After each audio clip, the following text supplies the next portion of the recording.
You didn't arrive at this video randomly, and I know that sentence sounds familiar, maybe even overused, but stay with me because what's happening here is more precise than coincidence and far quieter than fate. The moment someone reaches this point in their life, content like this doesn't appear as entertainment. It appears as confirmation. Something inside you has already shifted, even if your outer world hasn't fully caught up yet. And when that happens, weird things don't just begin happening. They begin aligning, subtly at first, almost playfully, like reality is testing whether you're paying attention now. Most people think alignment is loud. They expect fireworks, sudden breakthroughs, dramatic changes that force them to believe something big is happening. But real alignment doesn't announce itself that way. It slips in quietly, through timing, through strange clarity, through moments that feel too precise to ignore. You start noticing that conversations land differently, words hit deeper, silences feel louder, and situations that once felt confusing suddenly make sense without explanation. That's usually the first sign, not excitement, not fear, but recognition. A feeling like, oh, this is why things unfolded the way they did. Before this phase, weight feels heavy, not always dramatic, but dense, like you're constantly carrying something you can't put down. You try to push forward, to improve, to fix yourself, to outgrow your problems, yet the same patterns keep looping back in new disguises. Relationships repeat, delays repeat, emotional reactions repeat, and eventually, without any big declaration, something inside you gets tired. Not tired in a defeated way, but tired in a finished way. That's the difference. One is exhaustion, the other is completion. And completion is powerful because the moment you internally decide you're done carrying what was never meant to be permanent, reality starts reorganizing around that decision. That's when alignment begins. Not because the universe suddenly rewards you, but because you stop resisting the version of life that was trying to meet you all along. Resistance doesn't always look like struggle. Sometimes it looks like overthinking. Sometimes it looks like tolerating. Sometimes it looks like staying in situations long after your intuition quietly asked you to leave.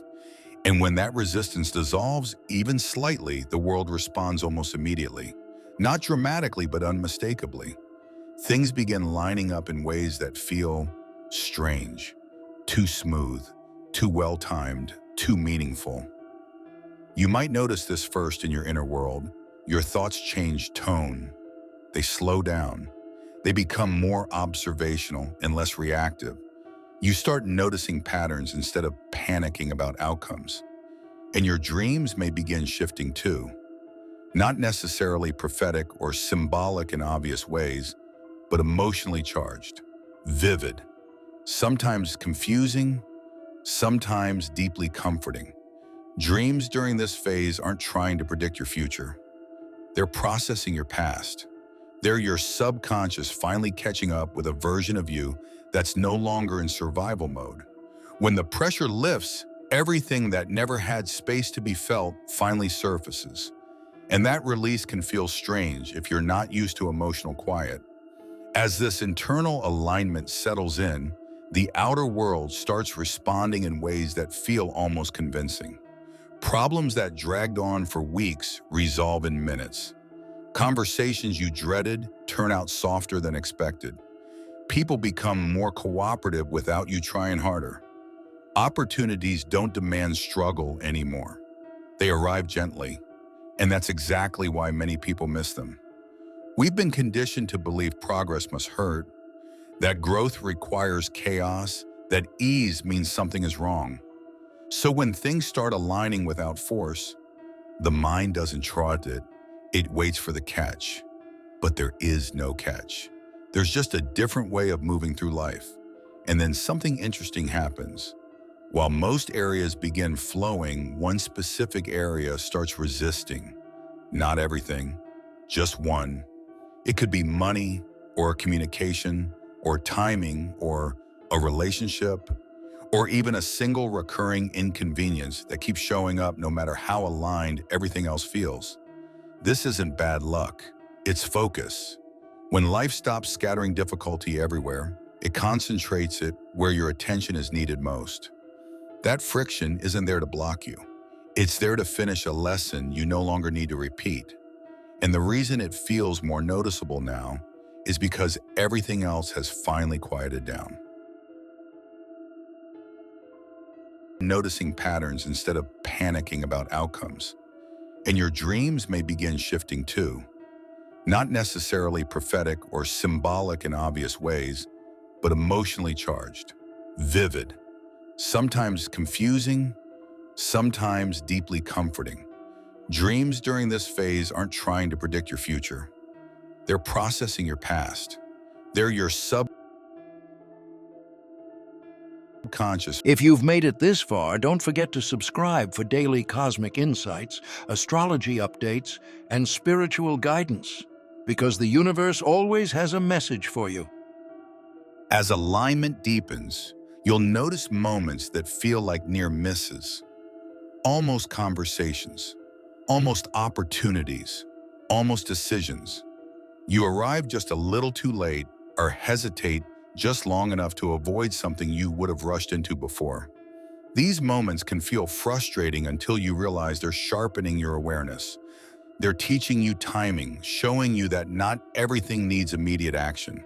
Some things need presence, and nothing meant for you is lost during this phase. What's real waits, what's rushed dissolves. Near misses aren't mistakes, they're calibration. Then comes the stillness. Not isolation, not loneliness, but suspension. Plans pause, conversations shorten, external noise fades. And it can feel uncomfortable if you're used to constant stimulation or validation. But this pause isn't emptiness. It's preparation. Life steps back so it can move pieces without interference. During this phase, clarity forms quietly. You start seeing what fits and what doesn't, what drains you and what nourishes you, what you've outgrown and what you're finally ready to receive. The silence isn't absence, it's alignment locking in.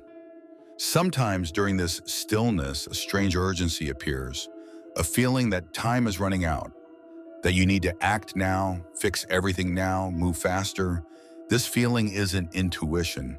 It's an echo of survival mode. When you've spent years pushing just to stay afloat, calm feels suspicious. The nervous system mistakes peace for danger. But here's the truth, alignment doesn't rush, it unfolds. And the more you try to force it, the more resistance you create. This phase asks for trust, not speed, presence, not pressure. Eventually, something subtle but undeniable happens. Life stops pushing back. Effort remains, but struggle fades. You still show up, still choose, still move forward, but things cooperate now. Decisions land faster. Intuition feels clearer. Support appears in ordinary but perfectly timed ways. You think of something and it shows up. You need clarity and the right message finds you. Not dramatically, naturally. This is what alignment actually looks like. Not perfection, not constant happiness, but flow. A sense that life is no longer something you're fighting, but something you're walking with. If you're still here, it's because some part of you already recognizes this phase. You don't need to label it. You don't need to explain it. You just need to allow it. Weird things aren't happening because something external changed overnight. They're happening because you did. And once that shift begins, reality has no choice but to respond. Gently, precisely, in your timing, not early, not late, exactly when you're ready to see it.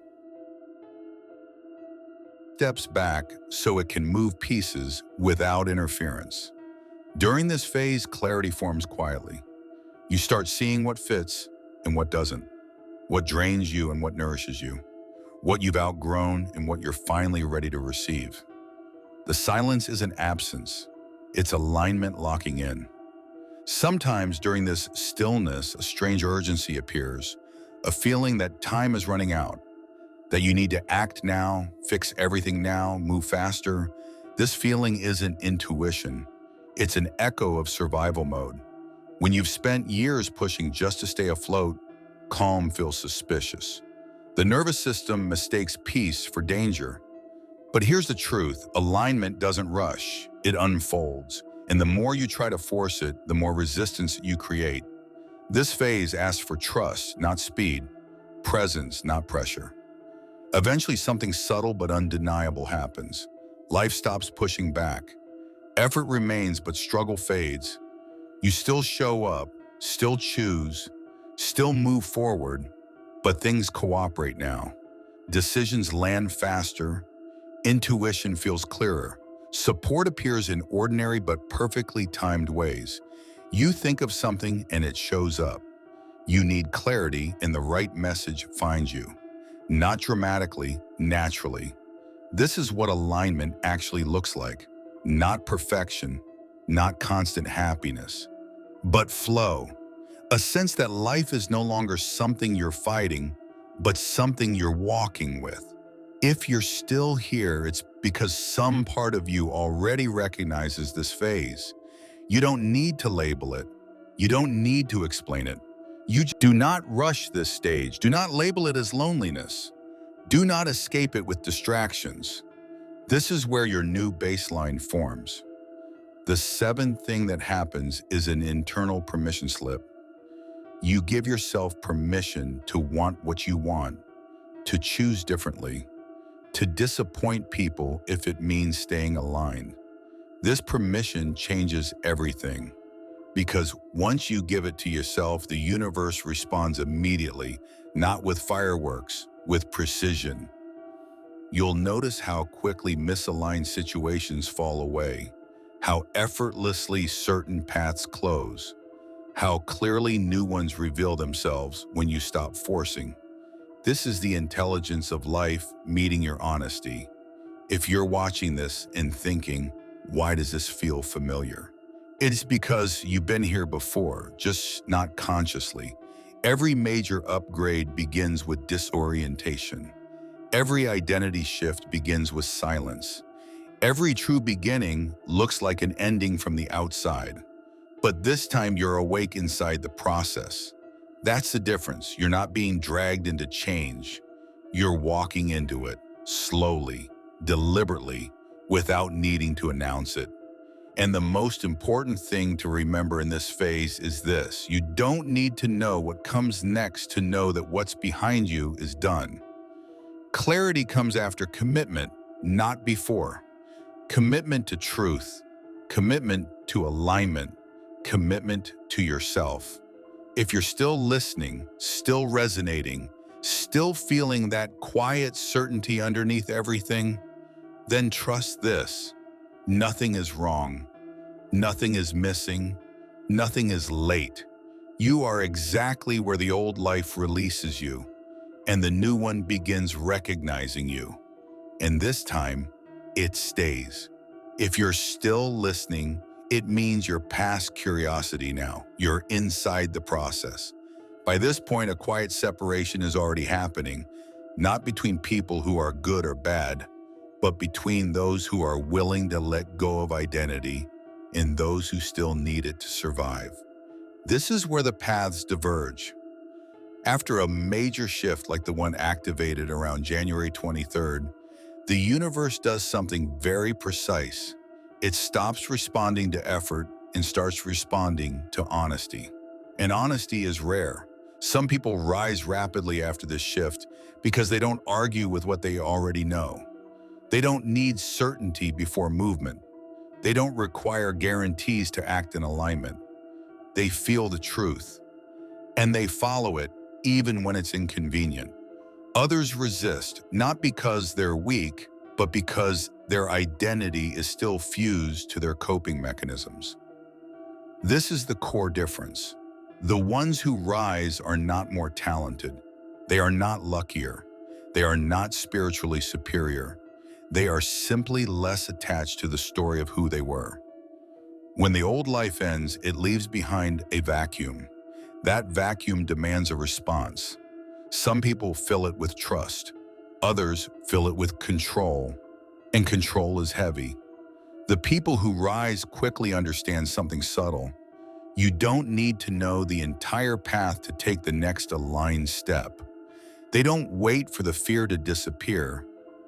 They move with it instead of negotiating with it. Resistance looks like this: overthinking every impulse, seeking external validation for internal knowing, asking for signs while ignoring the ones already present, wanting transformation without discomfort.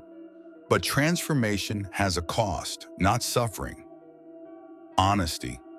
The people who resist are often the ones who've already outgrown their environment, but haven't emotionally accepted that yet. So they delay, they rationalize, they stay in situations they have already completed internally, and stagnation follows, not as punishment, as feedback. Life says you already moved on. Why haven't you? Meanwhile, the ones who rise rapidly do something most people overlook. They simplify. They stop explaining. They stop defending. They stop waiting to be understood. They reduce noise. They reduce options. They reduce distractions. And in that reduction, momentum forms. The universe moves fastest when you do less, but mean it more. This is why some people experience sudden opportunities, unexpected support, and rapid clarity after this shift. It's not because they're doing more, it's because they've stopped contradicting themselves. The moment life starts responding faster than your doubt, there's a point in alignment that most people don't talk about because it's subtle and easy to overlook. It's the moment when life starts responding faster than your doubt. Before this phase, hesitation usually wins. You second guess, overthink, delay, and by the time you decide, the moment has passed. But when alignment stabilizes, something flips. You act, and the response comes back almost immediately. Not always in big ways, but in ways that feel synchronized. You think about reaching out, and the message arrives first. You consider a decision, and information appears without you searching for it. You stop chasing clarity, and clarity finds you. These moments aren't meant to impress you. They're meant to teach you trust. They show you that you no longer need to force outcomes to feel safe. The path is meeting you halfway now. What's interesting is that your intuition becomes quieter here. Not louder. It doesn't shout warnings or push urgency. It feels neutral, observational, clear. You don't feel pulled in 100 directions anymore. You feel guided without being pressured. And this is how you know alignment is real. It doesn't demand belief. It works whether you analyze it or not. During this phase, you may notice that your decisions carry more weight. When you choose something aligned, momentum follows quickly. When you choose something out of habit or fear, the energy drops almost immediately. This isn't punishment. It's feedback. Life becomes responsive instead of distant, and that responsiveness teaches you more than struggle ever did. You'll also notice that certain people drift away naturally, not through conflict, not through drama, just through mismatch. Conversations shorten, interests diverge, and this doesn't feel painful the way it used to. It feels clean, necessary, because alignment doesn't require everyone to come with you. It only requires you to stop abandoning yourself to stay connected. As life begins responding more efficiently, you may feel moments of disbelief, like things are too smooth, too cooperative. And this is where trust deepens again, because alignment doesn't mean nothing will ever challenge you. It means challenges stop draining you. They stop defining you. They become part of the flow instead of interruptions to it. Eventually, you realize something important. You didn't become someone new. You removed what wasn't you. And once that happens, life doesn't need to fight your resistance anymore. It doesn't need to wake you up through pain. It can guide you through clarity. If you're experiencing this phase, you don't need to rush it. You don't need to explain it. You don't need to prove it to anyone. Let it unfold. Let life show you what alignment looks like in real time, quietly, consistently, without drama.